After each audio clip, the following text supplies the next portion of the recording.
Welcome, tactical connoisseurs. I'm guessing, and I have 84% chance to hit, that you're looking for a game that uses your brain power and make you feel like genius commander leading armies to the victories. And yes, they are real-time tactics that you might call a RTS instead, regardless how little strategic part there is. Let me present alternative for them, a thing what I baptize as small-scale strategies. Concept go like this. On the start, you get small number of the weak units that become stronger through the course of the playthrough, from 0 to gigachad. It's wrong to call them RPG. You never take a role other than guiding incorporeal ghost, and even if you try to do something else, you always end up as murder hobo that kill everything for XP and cash. So stop using terms like CRPG, JRPG, and most important, strategic RPG. Only strategic party is a continuous journey that success is based on previous successes in combat. That almost every game with RPG sent chainmail. So Commander, let me introduce you to Tower of Time, a real-time tactic made by Polish studio Event Horizon. And it's available on every major console. First of all, I ain't a story guy, so when I mention it, it's a mind-taking bad or mind-taking good. So all what you're gonna get from that isn't your average fantasy story. There will be saving the word plot, but from how and from what, you have to figure out yourself. What gonna be challenge itself, since writers have a habit to play with information given to you. About thing that Fire Emblem fans like the most, character here are likable and very diverse. There is a chance that you will find someone to like. Without fear of losing them in the fight, only thing that will influence your behavior is dialogue choices that will buff them or nerf them depending how much you agree with them, which is one of many small tactical decisions I promise you will make. As the job what is given to myself. By myself, it's an artist, and I want to tell you about things what I have seen.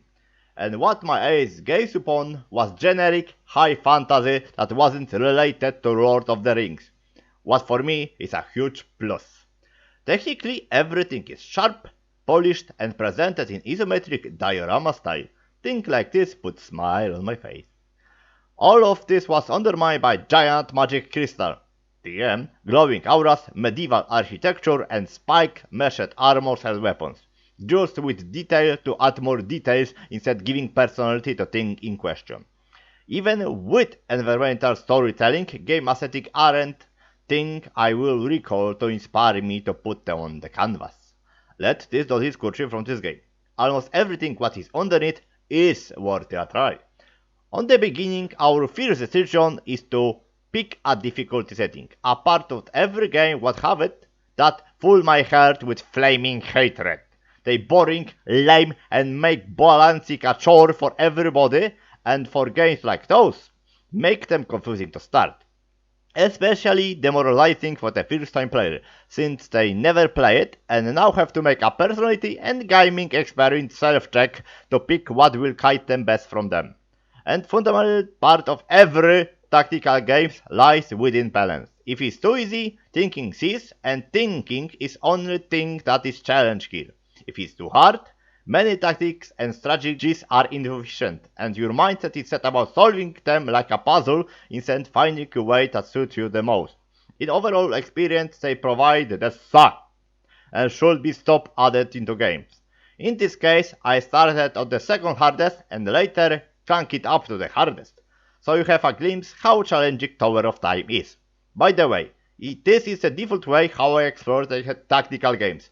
Only when you have to use all of the tricks in the book, and the book game will make you back for more.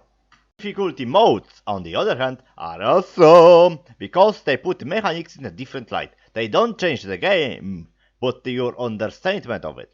Here are two additional: RPG Lite, that lets you skip the story and grant you access to all characters from the get-go, and Hardcore, then when you fail once, you lose everything. So if you want to spice things up, there is your options. For the sake of this video, we only talk about the main campaign, and it's chunky, so you can't complain about lack of the content. Game is split in three parts: Overworld, Hub, and of course, the battlefield. Overworld is a second after Battlefield place that you will spend time, so get used to it. Majority of time will be spent on exploring, gathering resources, opening chests and solving puzzles. If the last part bothers you, just look for answers online. They are below industry standards. What you're gonna find will be taken to JPG of Town. A pretty JPG of Town that will be get more details after you visit it. There is a place when you rearm, upgrade and organize your troops. Standard, base, sweet base stuff. If it wasn't generics like the rest of the game, returning here will be memorable, which by the way you can do every time outside the combat. Tactical game purists might say it is the proper SRPG has to be turn-based and they have rights to do so. Yet, in my opinion, every game what demands for me to use my wits to win instead of brawl is considered a tactical one. And in the case of TOT, heavy micro will help you, but to gain victorious, organization has to be on your side. Every fight starts after making contact with the enemy figure in the overworld or clicking on the enemy icon in the arena in the hub. Regardless, team will be teleported into the map and the first thing to do is set place in the circle. That part is disappointing.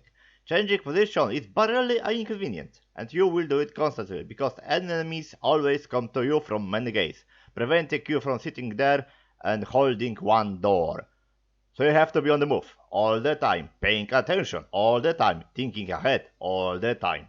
You're gonna be surprised how in many tactical games this isn't the case, making goal of the combat thriving waves of angry Walmart customers on their turf. This is brilliant. More games need to take us from comfort zone of being a turtle. And if things going too fast for you, there is always a slow-mo. You can take up to 4 units to the field. All of them have a different set of abilities that only 4 can be used all the time, and weakness that need to work around. Commanding troops is done by clicking on them, and then clicking on the place of the destination. Skills are used by corresponding buttons that you can set yourself for convenience. They are fire and forget kind, so you can focus on keeping your soldiers out of harm's way. Everything without consumables, occasionally side quests and contests are short, quick, and if you lose, just start them right away. They are consequence free. The entire Tower of Time is SRPG light. Campaign decisions are kept, everything else can be undone and changed on the fly. I chose it for the first video for a reason. It's easy to start and play. The other reason is thing that game decides to remove our experience point. Levels and experience were with us since paper sheets will still need to play D&D, and even then they cause problems for game masters. Concept of getting strongest avatars and fighting mightier foes feels small scale strategies well. Having more resources at your enemy is a staple of war. After all, things falls apart when power you accumulated is carrying you through campaign, and only way forward is having modus operandi set on getting more power. And games that focus on this so much poorly fits among tactical titles. This foretold something, especially if the power comes free and is infinite. So the only thing I lose getting it is my time. Only way to make it tolerable is making gaining involve risk and or spending other resources on it.